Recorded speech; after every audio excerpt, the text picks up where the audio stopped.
اللهم بارك على محمد وعلى آل محمد ابراہیم وعلى آل ابراہیم انک حمید مجید۔ سن 5 ہجری ہے، ہجرت کا 5واں سال ہے۔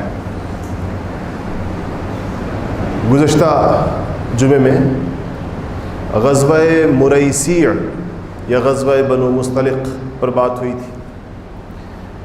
اس 5 ہجری کا سب سے معرکۃ الآراء تاریخی واقعہ اور غزوہ وہ غزوہ احزاب ہے۔ اس کو غزوہ خندق بھی کہتے ہیں۔ قرآن مجید کی میں پوری صورت ہے سورۃ الاحزاب کے نام سے۔ اللہ جل شانہ نے اس غزوے میں حضرات صحابہ کرام رضوان اللہ تعالی علیہم اجمعین کی ان کی بہادری و جانثاری کی، ان کی سرفروشی و جام بازی کی بہت تعریف فرمائی ہے۔ اچھا، واقعہ اس کا کچھ یوں شروع ہوتا ہے کہ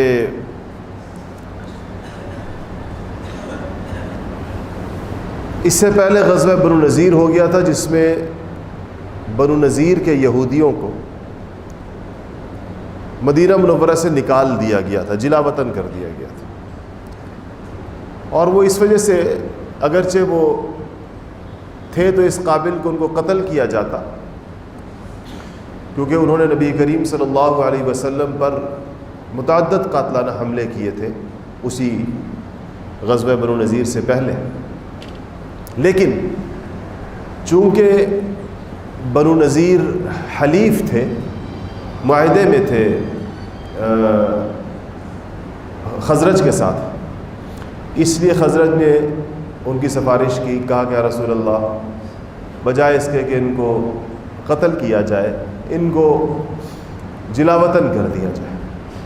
آپ صلی اللہ علیہ وسلم نے اجازت دے دی۔ آپ نے کہا ٹھیک ہے، جنگی ساز و سامان لے کر نہیں جا سکتے، تلواریں، تیر، نیزے وہ چھوڑ کے جائیں گے غنیمت کے اندر، باقی اپنا سامان لے جا سکتے ہیں۔ تو یہ اپنے محلوں سے اپنے چھتیں بھی اکھاڑ کر لے گئے تھے، درختوں کے دروازوں کے کواڑ بھی ساتھ لے گئے تھے، اور خیبر کے پاس جا کر یہ لوگ آباد ہو گئے تھے۔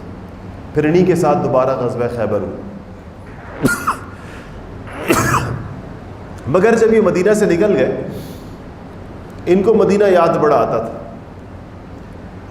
کیونکہ وہاں ان کے باغات، مدینہ کی معیشت ان کے ہاتھ میں تھی۔ آج کے یہود بھی مدینہ سے اپنے اس ذلت اور رسوائی والے اخراج کو قبول نہیں کرتے۔ آپ سہونیوں کا لٹریچر پڑھیں، وہ مدینہ منورہ واپسی کی باتیں کرتے ہیں، حالانکہ 1400 برس بیت گئے ہیں اس بات کو۔ آج بھی ان کے ذہن میں، اور وہ اپنے بچوں کو یہ بات بتاتے ہیں، ان کے تعلیمی نصاب میں یہ چیزیں شامل ہیں کہ مدینہ منورہ سے ہمیں کیسے نکالا گیا تھا، ہمارے گھر کہاں پر تھے، ہمارے باغات کون سے تھے، اور وہ اپنی ہر نسل اگلی نسل کو یہ امانت سونپ کر جاتی ہے کہ تم نے مدینہ واپسی کی محنت میں اور اس کی جد و جہد میں اور اس میں جو ہے حصہ لینا ہے۔ یہ سہونی، جس کو سہونیت کہتے ہیں، یہودیت کی ایک خاص آرتھوڈاکس شکل ہے، اس میں یہ ان کی تعلیمات کا حصہ ہے۔ ان کے بنو نذیر کے جو سردار تھا، اس کا نام حیی تھا، حیی ابن اخطب۔ اخطب اس کے باپ کا نام تھا۔ اور حیی ابن اخطب کا یہ تعارف شاید آپ کو معلوم ہو کہ وہ ام المؤمنین حضرت صفیہ رضی اللہ تعالی عنہ کا باپ ہے۔ تو حیی ابن اخطب نے یہ کیا کہ یہ چلا گیا قریش مکہ کے پاس۔ اس کا اندازہ یہ تھا، دیکھیں یہودیوں کی ذہنیت آج تک ویسی ہے جیسے سینکڑوں سال پہلے تھی۔ اس کا اندازہ یہ تھا کہ اگر مسلمانوں کو مدینہ منورہ سے کوئی نکال سکتا ہے اور مدینہ کے اسلامی مرکز کو اگر کوئی ختم کر سکتا ہے تو وہ قریش مکہ ہے۔ البتہ قریش مکہ شاید اس کام کے لیے تنہا کافی نہ ہو، تو اس نے قریش کے علاوہ دیگر قبائل کو آمادہ کیا اس بات پر کہ وہ قریش کا ساتھ دیں اور مدینہ منورہ پر ایک اتنا بڑا اور زوردار حملہ کیا جائے جو آج سے پہلے کبھی نہیں۔ بنو غطفان بڑے قبائل تھے، ان کی بہت ساری شاخیں تھیں، اور ان کو مسلمانوں اور قریش مکہ، مشرکین مکہ کی لڑائی سے کچھ لینا دینا نہیں تھا۔ ان کو جا کر قائل کیا حیی ابن اخطب نے اور ان سے کہا کہ ہمارے خیبر کے جو نخلستان ہے، صحرا کے اندر جو کھجور کے باغات، کیونکہ باغ ہو تو اس کو نخلستان کہتے ہیں، کہ خیبر میں جو ہمارے باغات ہیں یہودیوں کے جو بڑے زرخیز ہیں، ہم اس کی آدھی آمدن آپ کو دیا کریں گے۔ بنو غطفان کے لوگوں سے کہا، اور اگر آپ نے مدینہ مسلمانوں سے چھڑا لیا، آپ کا حملہ کامیاب ہو گیا، تو ہمارے مدینہ کے باغات ہمیں واپس مل جائیں گے، اس میں سے بھی آدھی آمدن آپ کو دیں گے۔ آپ لوگ قریش مکہ کے ساتھ، مشرکین مکہ کے ساتھ ہو جائیں اس جنگ کے اندر۔ تو آپ دیکھیں اس سے پہلے 2 جنگیں ہوئی ہیں بڑی مشرکین مکہ کے ساتھ۔ ایک بدر ہوا ہے، بدر میں مشرکین مکہ کی تعداد 1000 تھی۔ اس کے بعد احد ہوا ہے اگلے سال 3 ہجری میں، اس میں مشرکین مکہ کی تعداد 3000 تھی۔ خندق میں مشرکین مکہ اور بنو غطفان اور دیگر قبائل کا جو لشکر مل کر تیار ہوا، اس میں لڑنے والوں کی تعداد 10,000 سے لے کے 15,000 کے درمیان تھی۔ یعنی اقوال ہے سیرت نگاروں کے، 15,000 کا قول بھی ہے، 12,000 کا بھی ہے، اور 10,000 کا بھی ہے۔ تو کم سے کم 10,000 ضرور تھے، اور زیادہ سے زیادہ 15,000 کے لگ بھگ یہ لوگ تھے۔ آپ اس کا موازنہ بدر اور احد کے لشکروں سے کریں تو یہ تو کئی گنا بڑا لشکر تھا۔ مسلمانوں کی تعداد تو وہی ہے، جو احد میں تھی اتنی ہے، جو بدر میں تھی اتنی ہے، اور دوسری طرف سے دشمن کی تعداد جو ہے، یعنی احد میں بھی مسلمانوں اور مشرکوں کے درمیان جو تناسب تھا وہ 1 اور 3 کا تھا۔ اب یہ تناسب جو ہے اگر مسلمانوں کی تعداد احد کے برابر ہی سمجھی جائے تو یہ تناسب 1 اور 10 یا 1 اور 15 کا ہو چکا ہے خندق کے اندر۔ تو یہ لوگ تیاری کی، انہوں نے لشکر کی اور چل پڑے مدینہ کی طرف۔ ابو سفیان رضی اللہ تعالی عنہ اس مشرکین مکہ کے لشکر کے سربراہ تھے، جیسے احد میں انہوں نے سربراہی کی تھی۔ نبی کریم صلی اللہ علیہ وسلم کو اس کی خبر مل گئی کہ اتنے بڑے لشکر جرار کے ساتھ مشرکین مکہ مدینہ منورہ کے اوپر حملے کے لیے آ رہے ہیں، جس کے اندر لوگوں کی تعداد 10,000 سے لے کر 15,000 کے درمیان۔ آپ نے حضرات صحابہ کو جمع کیا اور ان سے مشورہ کیا کہ اب کیا کیا جائے۔ لڑائی آ گئی ہے سر پر، مدینہ منورہ میں رہ کر مقابلہ کیا جائے یا مدینہ سے باہر نکلا جائے تو کس جگہ پر جا کر ان کے لشکر کا راستہ روکا جائے۔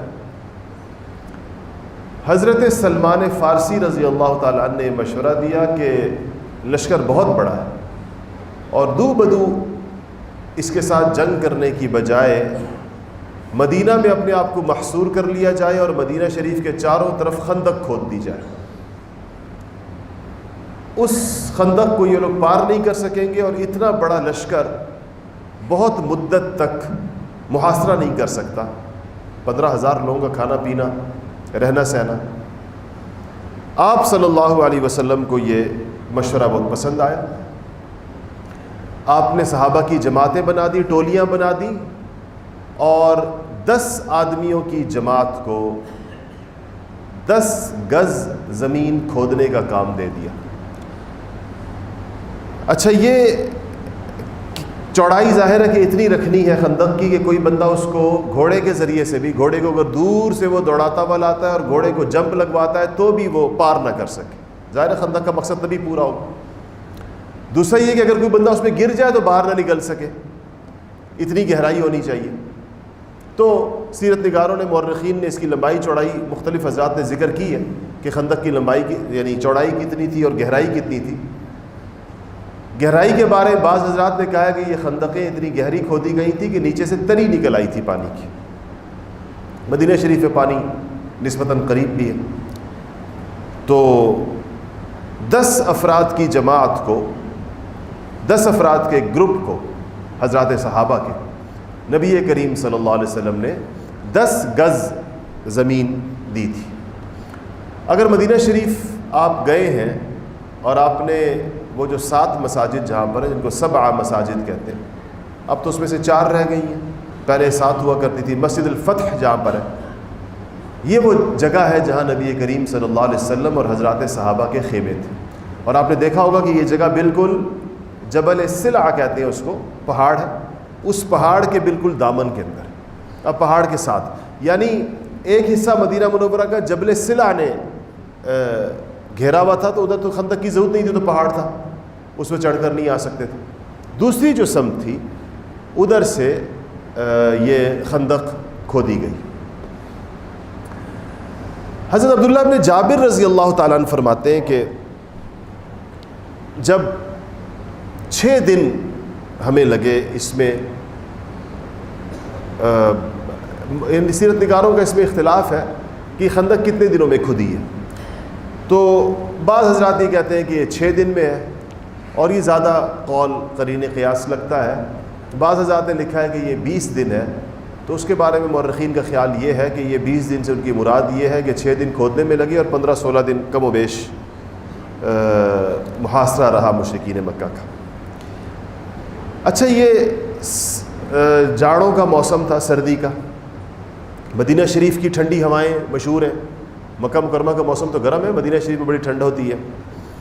اور عجیب یہ ہے کہ بڑی معاشی اعتبار سے بڑی تنگدستی تھی. صحابہ کے ہاں فقر و فاقہ تھا بڑا سخت قسم کا. اس کے باوجود کھانے کو کچھ نہیں تھا. خندق کھودنے کا عمل کوئی آسان کام نہیں ہے. یہ مزدوریوں کے اندر کھدائی کی مزدوری سب سے سخت مزدوری سمجھی جاتی ہے. ہر بندہ نہیں کر سکتا ہے. جو کھدائی کرنے والے مزدور اور ہوتے ہیں، آپ نے دیکھا ہوگا. یہ لوگ بڑے جوش و خروش کے ساتھ اس کھدائی میں لگے، اور خود سرکار دو عالم صلی اللہ علیہ وسلم بھی خندق کھود رہے تھے ان کے ساتھ. صحابہ کہتے ہیں ہم نے حضور اکرم صلی اللہ علیہ وسلم نے خود بھی اپنے آپ کو اسی طرح 10 لوگوں کی جماعت میں ساتھ رکھا اور کہا کہ میں جب گیا نبی کریم صلی اللہ علیہ وسلم کے پاس، جابر کہتے ہیں، تو میں نے دیکھا کہ آپ کا جسم مبارک اٹا ہوا ہے گرد سے، اس کھدائی کی وجہ سے جو آپ نے فرمائی ہے. اور اپنا جوش و خروش اور ولولہ بڑھانے کے لیے حضرات صحابہ پڑھا کرتے تھے کہ نحن الذی بایعوا محمدا علی الجہاد ما بقینا ابدا. ہم وہ لوگ ہیں جنہوں نے محمد صلی اللہ علیہ وسلم کے ہاتھ پر بیعت کی ہے، علی الجہادی، جہاد کے اوپر، کہ ہم رسول اللہ کا ساتھ دیں گے جب بھی دشمن حملہ کرے گا. جب تک ہم زندہ ہیں، ہماری جان میں جان ہے، ہم محمد مصطفیٰ صلی اللہ علیہ وسلم کے ساتھ. اور آپ صلی اللہ علیہ وسلم نے صحابہ کی یہ آواز سنی کہ نحن الذی بایعوا محمدا، تو آپ نے بھی جواب دیا کہ اللہم لا عیش الا العیش الآخرہ، لا عیش الا عیش الآخرہ. یا اللہ، زندگی تو آخرت کی زندگی ہے، دنیا کی زندگی کچھ بھی نہیں، آخرت کی زندگی ہے. فاغفر للانصار والمہاجرہ، یا اللہ ان انصاریوں اور ان مہاجروں کی مغفرت فرما دے، ان کو بخش دے یا اللہ. اور کبھی آپ یہ فرماتے کہ اللہم انہ لا خیر الا خیر الآخرہ فبارک فی الانصار والمہاجرہ، کہ کوئی خیر، اصل خیر آخرت کی خیر ہے، یا اللہ برکت عطا فرمائے ان مہاجرین کی زندگیوں میں اور ان انصار کی زندگیوں کے اندر. اور کہنے لگے کہ حضرت جابر بن عبداللہ رضی اللہ تعالیٰ عنہ فرماتے ہیں کہ ہم 10 لوگوں کو جو جگہ دی گئی تھی اس میں ایک چٹان نکل آئی. چٹان اتنی سخت تھی کہ ہم سب نے باری باری بھی اور مل کر بھی اس کے اوپر زور آزمائی کی، اس کو توڑنے کی کوشش کی تاکہ خندق کھد سکے. وہ ہم نہیں توڑ سکے. تو کسی نے مشورہ دیا کہ چٹان اپنی جگہ چھوڑ دیتے ہیں، خندق آگے سے گھما کر لے آتے جہاں چٹان نہیں ہے. تو کہنے لگے ہمارے جو امیر تھے 10 افراد پر جو امیر مقرر کیے گئے، انہوں نے کہا کہ یہ نشان رسول اللہ صلی اللہ علیہ وسلم نے لگائے ہیں، اس نشان سے ہم دائیں بائیں نہیں ہوں گے۔ حضور کے لگائے ہوئے نشان کو آپ نے خود اپنی لاٹھی مبارک سے نشان لگایا تھا پورا کا پورا، کہ حضور کے مبارک ہاتھوں اور لاٹھی سے لگے ہوئے نشان کو ہم چھوڑ کر کرف لے لیں، یہ ایسے نہیں ہوگا۔ تو کہتے ہیں، جابر کہتے ہیں کہ میں آ گیا نبی کریم صلی اللہ علیہ وسلم کے پاس جہاں پر آپ خود مشغول تھے، میں نے آ کر ان کو بتایا، میں نے کہا یا رسول اللہ، میں نے جو منظر دیکھا، ایک یہ دیکھا کہ حضور اکرم صلی اللہ علیہ وسلم کا پورا جسم گرد کی میں اٹا ہوا ہے، دوسرا میں نے دیکھا کہ چونکہ بھوک تھی، کھانے کو کچھ نہیں تھا، تو آپ صلی اللہ علیہ وسلم نے اپنے پیٹ مبارک پر اپنی کمر کو سیدھا کرنے کے لیے پتھر باندھا ہوا تھا۔ کہتے میں نے کہا یا رسول اللہ چٹان آ گئی ہے، ٹوٹ نہیں رہی ہے۔ آپ نے فرمایا کہ میں خود آتا ہوں، میں آ کر توڑتا ہوں اس کو۔ جابر کہتے ہیں میرے ساتھ تشریف لائے اور اس خندق میں اترے، ہماری خندق میں، اور آپ نے اپنا کدال اٹھا کر اللہ کا نام لے کر جو پڑھا، زور سے جو ضرب ماری، تو چٹان کا 1/3 1/3 حصہ اس اتنی بڑی چٹان کا وہ ٹوٹ کر الگ ہو گیا۔ اور آپ نے فرمایا کہ اللہ اکبر، مجھے ملک شام کی کنجیاں دے دی گئیں، اور کہا کہ خدا کی قسم میں شام کے سرخ محلات کو اپنی آنکھوں سے دیکھ رہا ہوں۔ پھر آپ نے پھاوڑا اٹھایا اور زور سے مارا تو 1/3 دوسرا حصہ ٹوٹا، اور آپ نے فرمایا کہ اللہ اکبر، مجھے ملک فارس کی کنجیاں دے دی گئیں، اور میں مدائن کے سفید قصر ابیض کو، سفید محل کو اپنی آنکھوں سے دیکھ رہا ہوں۔ پھر آپ نے جب تیسری دفعہ پھاوڑا مارا تو وہ تیسرا حصہ بھی ہوا میں بکھر گیا، اور آپ نے فرمایا کہ اللہ اکبر، مجھے ملک یمن کی کنجیاں عطا کر دی گئی، اور میں خدا کی قسم میں صنعاء جو یمن کا دارالحکومت ہے، آج بھی اسی نام سے یہ شہر صنعاء یمن کا کیپٹل، کہا کہ خدا کی قسم میں صنعاء کے دروازوں کو دیکھ رہا ہوں۔ حضرات صحابہ کو اللہ نے ایسا یقین عطا فرمایا تھا۔ آپ سچویشن دیکھیں کیا ہے، اتنا بڑا دشمن سامنے پہنچنے والا ہے، ان سے بچنے کے لیے خندق کھودنے کا فیصلہ ہوا ہے، اور کھانے کے لیے اتنا نہیں ہے کہ اتنا کھا لیں حضرات صحابہ اور خود نبی کریم صلی اللہ علیہ وسلم کہ پیٹ میں اتنا کچھ ہو جس سے کمر سیدھی رکھی جا سکے، کیونکہ ہمیں تو خیر اس قسم کی بھوک کا تجربہ ہی نہیں اپنی زندگی میں۔ مسلسل کئی دن انسان کچھ نہ کھائے تو اس کا پیٹ جو ہے وہ کمر دوہری ہو جاتی ہے، یعنی پیٹ جو ہے وہ کمر کو سیدھا نہیں رکھ پاتا، بیلنس نہیں رہتا پیٹ اور کمر کے درمیان۔ اتنا کھانے کو نہیں ہے، اتنے سخت قسم کے دشمن کا سامنا ہے، اور نبی کریم صلی اللہ علیہ وسلم کس وقت کی پیشن گوئیاں فرما رہے ہیں کہ ملک یمن کی کنجیاں دے دی گئیں، اور ملک شام کی کنجیاں دے دی گئیں، اور ملک کون سا کہا، فارس کی کنجیاں دے دی گئیں۔ علامہ عسقلانی بخاری شریف کے بہت مشہور راوی ہیں، بہت مشہور شارح ہیں، انہوں نے کہا کہ وہ اس روایت میں، حدیث کے اس حصے میں ایک دوسری روایت کے اضافے کے ساتھ یہ کہتے ہیں کہ جب آپ نے 3 دفعہ یہ کدال ماری تھی اس چٹان کو، تو ہر دفعہ ایک بجلی کوندی تھی، اور آپ نے اللہ اکبر کہا تو صحابہ نے بھی اس تکبیر کا جواب دیا اور اللہ اکبر کہا، اور آپ نے پھر یہ ساتھ اضافہ فرمایا کہ مجھے جبرائیل امین نے یہ خبر دی ہے کہ ان ملکوں کو آپ کی امت فتح کرے گی، کیونکہ یہ نبی کریم صلی اللہ علیہ وسلم کی زندگی میں نہیں ہوا تھا۔ یہ سعادت سیدنا عمر فاروق رضی اللہ تعالیٰ عنہ کے زمانے میں صحابہ کو حاصل ہوئی تھی۔ خندق کھد گئی اور مشرکین مکہ بھی پہنچ گئے مدینہ کے باہر، تو حضرت ابو سفیان رضی اللہ تعالی عنہ نے جیسے ہی دیکھا کہ سامنے خندق ہے تو انتہائی ذہین اور ہوشیار آدمی تھے، پورا خاندان ہی ذہین لوگوں کا ہے، کہا کہ خدا کی قسم یہ عربوں کا طریقہ نہیں ہے، یہ کسی عجمی کا بتایا ہوا نسخہ ہے۔ ہم عربوں کی لڑائیاں ایسی نہیں ہو، ہماری لڑائی میں خندق ہم نے کبھی نہیں دیکھی تھی، اور بات بھی صحیح تھی، سلمان فارسی عجمی تھے، فارس کے تھے، اور انہوں نے کہا بھی تھا رسول اللہ سے کہ یا رسول اللہ ہمارے ہاں ایسے ہوتا ہے، ہم فارس میں جب ہمیں کسی ایسے دشمن سے سامنا پڑ جائے جو بہت بڑا ہو، تعداد بہت زیادہ ہو، تو ہم اس کی راہ روکنے کے لیے خندقیں کھودتے ہیں رستے کے اندر۔ تو انہوں نے کہا کہ ابو سفیان نے کہا کہ یہ جو ہے، یہ خدا کی قسم یہ عرب چال نہیں ہے، عربوں کی جنگی چال نہیں ہے، کسی اجمی کا بتایا ہوا طریقہ ہے۔ اچھا، مدینہ شریف میں ایک اور چیز ہے، اگر کوئی نقشہ یہاں ہوتا تو میں آپ کو دکھاتا، جس میں سیرتی کتابوں میں یہ سارے نقشے بنائے گئے ہیں کہ جبل سلع کہاں تھا، خندق کہاں سے کھودی گئی تھی، پیچھے کی طرف سے کیا حصار تھا، نبی کریم صلی اللہ علیہ وسلم کا خیمہ مبارک کہاں پر تھا۔ میں نے آپ سے عرض کیا کہ آپ جو مدینہ شریف گئے ہوئے لوگ ہیں، وہ جو 7 مسجدوں کی زیارت کے لیے آپ گئے ہوں گے، جس کو 7 مسجدیں کہتے ہیں، 7 مساجد جبل سلع کے اوپر، اس کی وہ جو سیڑھیاں چڑھ کے اوپر جاتے ہیں، وہ جو کالے پتھر سے بنی ہوئی مسجد ہے جس کو مسجد الفتح کہتے ہیں، یہ عین وہ جگہ ہے جہاں نبی کریم صلی اللہ علیہ وسلم کا خیمہ مبارک تھا۔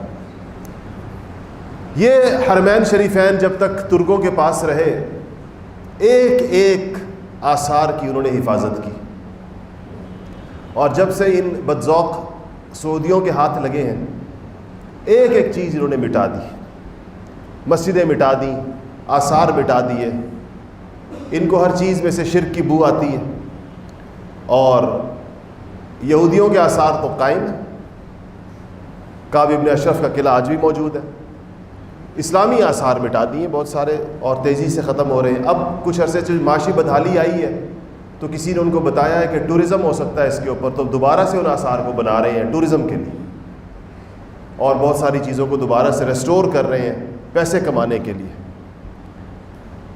تو ترکوں کے زمانے میں انہوں نے یہ اہتمام کیا کہ جہاں جس صحابی کا، جہاں رسول اللہ صلی اللہ علیہ وسلم کا خیمہ تھا، عین اس جگہ مسجد بنا دی، تاکہ یہ اثر محفوظ رہے آنے والی نسلوں کے لیے۔ اور جہاں بڑے صحابہ کے خیمے، جو 7 مساجد اس کو اس لیے کہتے ہیں کہ مسجد الفتح جو ہے وہ نبی کریم صلی اللہ علیہ وسلم کے خیمے کی جگہ تھی، اور اس کے ساتھ آپ نے دیکھا ہوگا مسجد ابو بکر، مسجد عمر، مسجد علی، مسجد سلمان فارسی، ان ناموں سے مسجد۔ انہوں نے پھر یہ کیا کہ 3 صحابہ کے نام کی مسجدیں گرا کر ایک بڑی مسجد بنا کر اس کا نام رکھ دیا مسجد فہد بن عبدالعزیز، جو ہے کہ فہد بن عبدالعزیز بھی شاید خندق کے اندر موجود تھا، اور وہ وہاں اس لڑائی کے اندر وہ بھی حصہ لے رہا تھا، کہ اس کے نام کی مسجد، صحابہ کے نام کی مسجدیں گرا کر اس کے نام کی مسجد بنا دی۔ تو یہ اب 4 مسجدیں اس وقت بھی موجود ہیں، اس میں سے اوپر والی مسجد فتح ہے۔ مسجد فتح کے حوالے سے ایک بات مجھے یاد آئی ہے تو میں آپ کو بتا دوں بیچ میں۔ حضرت جابر رضی اللہ تعالیٰ عنہ فرماتے ہیں کہ جب یہ قصہ آگے آ جائے گا پورا خندق کا، لیکن ایک بات کہ نبی کریم صلی اللہ علیہ وسلم کو میں نے اپنے خیمے میں بیٹھے ہوئے دیکھا، سوموار کا دن تھا، پیر کا دن تھا، آپ صلی اللہ علیہ وسلم اپنے خیمے میں انتہائی الحاح و زاری کے ساتھ دعا فرما رہے تھے۔ اس کے بعد میں نے دیکھا منگل کا دن آپ اسی طرح اسی جگہ پر تشریف فرمائے اور دعا فرما رہے ہیں۔ پھر میں نے دیکھا کہ اگلا دن بدھ کا دن آیا، اور وقت تھا ظہر اور عصر کے درمیان کا، بین الظہر والعصر، آپ دعا فرما رہے ہیں اور آپ نے ہاتھ مبارک اٹھائے ہوئے ہیں، اور آپ کی ایک ادا تھی اللہ کے ساتھ، ایک آپ کا نیاز تھا کہ آپ جب کبھی کبھی دعا فرماتے تھے تو اپنے ہاتھ یوں تو یوں سامنے، کندھوں کے سامنے ہونے چاہیے دعا کے دوران، ہاتھ سنت یہی ہے، لیکن بہت خاص دعاؤں میں آپ اپنے ہاتھ بلند کرتے چلے جاتے تھے، اس طرح اتنے بلند کر دیتے تھے کہ جابر ابن عبداللہ کہتے ہیں کہ مجھے آپ کی بغل کی سفیدی میں پیچھے بیٹھا ہوا تھا تو مجھے نظر آ رہی تھی، یعنی ہاتھ اتنے ہوا کے اندر بلند تھے۔ بدر کے موقع پر بھی آپ نے ہاتھ اسی طرح زیادہ بلند کیے تھے، جس کی وجہ سے آپ کی چادر آپ کے کندھوں سے گر جایا کرتی تھی، جس کو بار بار صدیق اکبر رضی اللہ تعالیٰ نے اٹھا کے آپ کے کندھوں پہ رکھتے تھے۔ تو کہتے ہیں میں نے دیکھا کہ آپ ہاتھ دعا کرتے جا رہے ہیں اور آپ کے ہاتھ بلند کرتے جا رہے ہیں فضا کے اندر، اور کہتے ہیں بدھ کا دن تھا جب آپ نے ہاتھ اپنے گرائے تو آپ نے فرمایا کہ جبرائیل امین آئے ہیں اور انہوں نے فتح کی بشارت دی. جابر کہتے ہیں میں نے بس اس وقت کو اور اس دن کو یاد رکھ لیا کہ یہ بدھ کا دن تھا اور ظہر اور عصر کے درمیان کا وقت تھا. کہتے ہیں اس کے بعد جب بھی مجھے کوئی امر مہم، کوئی مشکل درپیش ہوئی ہے زندگی کے اندر، تو میں بدھ کے دن کا انتظار کرتا ہوں، اور پھر بدھ کے دن میں ظہر کی نماز کے بعد اسی جگہ جاتا ہوں جہاں پر حضور کا خیمہ تھا. ظاہر اس وقت تو وہاں مسجد نہیں ہوگی جیسے جابر کے زمانے میں، مسجد تو بعد میں بنی ہے. جگہ ان کو پتہ تھی کہ وہ یہ جگہ ہے جہاں حضور کا خیمہ تھا. میں اس جگہ جاتا ہوں اور ظہر کے بعد میں وہاں اسی وقت کے اندر اللہ تعالیٰ سے دعا کرتا ہوں، اور میری کوئی دعا ایسی نہیں ہے جو میں نے وہاں پر کی ہو اور اللہ پاک نے قبول نہ کی ہو. اس لیے میں اپنے دوستوں سے کہتا ہوں جو جا رہے ہوتے ہیں عمرے پر، میں کہتا ہوں کوشش کریں کہ بدھ کا دن مدینہ شریف میں آئیں اور بدھ کے دن ظہر کی نماز حرم شریف میں پڑھیں، اور وہاں سے ٹیکسی پکڑیں، 10-15 ریال کے اندر وہ آپ کو پہنچا دے گی 7 مساجد. اور وہاں جا کر اچھا انہوں نے اس کو تالا لگا دیا مسجد کو، لوگوں نے وہاں نفل پڑھنے شروع کر دیے، انہوں نے تالا لگا دیا. ہم نے اس زمانے میں بھی اللہ کے فضل سے وہاں نماز پڑھی جب یہ مسجد کھلی ہوتی تھی، ابھی چند سال پہلے تالا لگا، اب اس کو باہر تالا ہوتا ہے. لیکن اس تالے کے باہر مسجد کی ایک کیا کہتے ہیں اس کو، ایک تھڑا سا ہے، کیونکہ وہ سیڑھیاں ہیں نا، 20-25-30 سیڑھیاں چڑھ کے اوپر چڑھتے ہیں مسجد کے لیے، وہ تو ایک طرح سے پہاڑ پہ بنی ہوئی ہے. اس تھڑے پر لوگوں نے کسی جانمازیں ڈال دی ہیں، وہاں جا کر آپ 2 رکعت نفل پڑھیں صلاۃ الحاجت، اور پھر اس غزوہ خندق کو ذہن میں یاد رکھتے ہوئے اور نبی کریم صلی اللہ علیہ وسلم کی اس دعا کو اور پھر اللہ تعالیٰ کی طرف سے فتح کی بشارت کو، اپنی مشکلات، اپنی پریشانیاں، اپنی جو دعائیں آپ کو کرنی ہے وہ کریں. انشاءاللہ اللہ تعالیٰ سے امید ہے کہ دعا کو قبول فرمائیں گے. اچھا یہ ہوا، وقت 2-3 منٹ رہ گئے، کہ حیی ابن اخطب نے ان لوگوں کو جو جمع کیا وہ تو لے آیا. ایک قبیلہ اور یہودیوں کا مدینہ منورہ میں تھا جس کا نام بنو قریظہ ہے. یہ اب صرف مدینہ میں رہ گئے تھے. 2 قبیلے، معاہدہ تو تینوں سے ہوا تھا، بنو قریظہ سے بھی ہوا تھا، بنو قینقاع سے بھی ہوا تھا، اور بنو نذیر سے بھی ہوا تھا. جب آپ مدینہ تشریف لاتے ہیں، جس کو ہماری نصاب کی کتابوں کے اندر میثاق مدینہ کہتے ہیں، معاہدہ تینوں سے ہوا تھا. 2 فریق معاہدے کی خلاف ورزی کر کے، معاہدہ توڑ کر بالآخر مدینہ منورہ سے جلا وطن ہو گئے تھے. بنو قریظہ رہ گئے تھے. وہ مدینہ میں، یعنی سمجھے کہ وہ مدینہ کی بیک سائڈ کے اوپر رہتے تھے، جہاں سامنے کی طرف خندق کھودی تھی، یہ اس کی پچھلی طرف. اس نے یہ جو حیی ابن اخطب تھا، بنو نذیر کا سردار تھا، اس نے اس پر اکتفا نہیں کیا کہ 10-15 ہزار کا لشکر اکٹھا کر کے مدینہ لانے میں کامیاب ہو گیا. اس کے دماغ نے ایک اور چال چلی اور اس نے سوچا کہ اگر یہ بنو قریظہ کو بھی اٹھا دیا جائے جو یہودی ہیں، اور یہودیوں کے لیے تو کوئی معاہدہ توڑنا، کوئی خلاف ورزی کرنا، قول قرار چھوڑنا کوئی مسئلہ نہیں، تو مسلمان بالکل سینڈوچ بن جائیں گے یہودیوں اور مشرکین مکہ کے درمیان. ایک طرف سے مشرکین مکہ بما دیگر بے شمار قبائل، اور دوسری طرف سے یہودی جو معاہدے کے اندر ہیں، اور اس معاہدے کے مطابق وہ بیرونی حملہ آوروں کے خلاف مسلمانوں کی سپورٹ کرنے اور مسلمانوں کی مدد کرنے کے پابند ہیں، ساتھ مل کر لڑنے کے پابند ہیں. ان کو اگر اس پر ابھار دیا جائے کہ وہ بھی خلاف ورزی کرے معاہدے کی، مسلمانوں کے خلاف اعلان جنگ کر دے، تو مسلمانوں کے لیے کوئی صورت نہیں بچے گی. اس کے لیے وہ گیا بنو قریظہ کے سردار کے پاس، جس کا نام کعب ابن اسد. کعب اپنے قلعے میں، انہوں نے قلعے بنائے ہوئے تھے، قلعے میں اوپر بیٹھا ہوا تھا. اس نے دیکھا کہ حیی ابن اخطب آ رہا ہے، بنو نذیر کے سردار. ان کی آپس میں جنگیں بھی رہی تھیں ایک زمانے میں بہت زیادہ. اس کو آتا دیکھ کر کعب نے اپنے لوگوں سے کہا یہ قلعہ کا دروازہ بند کر دو، یہ جو شخص آ رہا ہے میں نے اس میں کبھی کوئی خیر نہیں دیکھی ہے. حالانکہ اپنا یہودی تھا، اس کا قبیلہ الگ تھا. کہتا ہے اس شخص میں نے کوئی خیر کبھی آج تک نہیں دیکھی، یہ جو آ رہا ہے کوئی شر کی بات ہی لے کر آ رہا ہوگا. بعض لوگ ایسے سراپا شر بھی ہوتے ہیں. تو وہ آیا تو اس نے کعب سے کہا کہ دروازہ کھولو. سیرتی کتابوں کے اندر عجیب لکھا ہے. تو اس سے کعب نے پوچھا مسئلہ کیا ہے؟ کہتے ہیں میں تمہیں پتہ ہے کہ مشرکین مکہ آ چکے ہیں اور خندق کے باہر 15,000 کا لشکر میں لے کر آیا ہوں. یہ وقت ہے کہ تم لوگ بھی اس میں شامل ہو جاؤ، تو مسلمانوں کو مدینہ سے ہمیشہ کے لیے ہم نکال دیں. سیرتی کتابوں کے اندر کعب کا جواب لکھا ہوا ہے. کعب ابن اسد نے اس سے کہا کہ ویحک یا حیی انک امرؤ مشؤوم، کہا خدا تجھے برباد کرے حیی، تو بڑا منحوس آدمی ہے. اس نے کہا، اور میں نے محمد مصطفیٰ کے ساتھ میں نے معاہدہ کیا ہے امن کا، اور آج تک میں نے ان کو کبھی معاہدہ توڑتے ہوئے نہیں دیکھا، اپنی زبان کی خلاف ورزی کرتے ہوئے نہیں دیکھا، تو مجھے حیا آتی ہے ان کے ساتھ کسی معاہدے کو توڑے۔ ہوئی مایوس نہیں ہوا، اس نے کہا دیکھو یہ معاہدہ ہے لیکن ذلت کا معاہدہ ہے، مدینہ پر حکمرانی محمد صلی اللہ علیہ وسلم اور ان کے لوگوں کی ہے، تم لوگ تو ذلیلوں کی طرح مدینہ کے اندر رہ رہے ہو، میں تمہارے لیے ہمیشہ کی عزت کا سودا لے کر آیا ہوں، تم اس کو قبول کرو اور دیکھو پھر تم مدینہ کے اندر اپنی چودراہٹ دیکھنا کیسے ہوگی۔ اس طرح باتیں کرتے کرتے کرتے حیی ابن اخطب بالآخر کعب ابن اسد کو قائل کرنے پر آمادہ ہو گئی، اور اس نے بھی طے کر لی۔ یہ خبر نبی کریم صلی اللہ علیہ وسلم کو پہنچی کہ ابھی تو وہ باہر کا مسئلہ اپنی جگہ تھا کہ بنو قریظہ نے بھی غداری کر لی ہے، اور اس جنگ کے اندر وہ قریش مکہ کا ساتھ دینے کا فیصلہ کر چکے۔ نبی کریم صلی اللہ علیہ وسلم کو شدید صدمہ ہوا، تکلیف پہنچی۔ آپ نے 3 صحابہ کو، سعد ابن عبادہ کو، سعد ابن معاذ کو اور عبداللہ ابن رواحہ کو بھیجا کہ جاؤ جا کر کعب ابن اسد سے پوچھو، تصدیق تو کرنی چاہیے خبر کی۔